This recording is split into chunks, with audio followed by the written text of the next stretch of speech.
If you've ever accidentally moved an important shape, sticky note, or diagram element in Lucidspark, this video is going to save you a lot of frustration. Today, I'm going to show you exactly how to lock an object in Lucidspark so it stays right where you want it.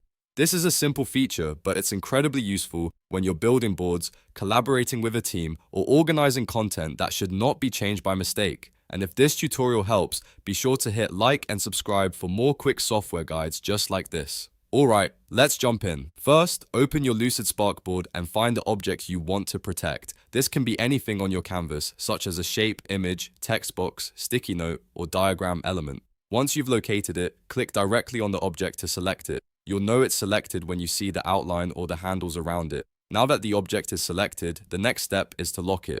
To do that, right-click on the object to open the context menu. This menu gives you several options for editing and managing the item. From the list, look for the option that says Lock. Click Lock and Lucidspark will immediately secure that object in place. Once the object is locked, it should no longer move around when you click and drag across the board.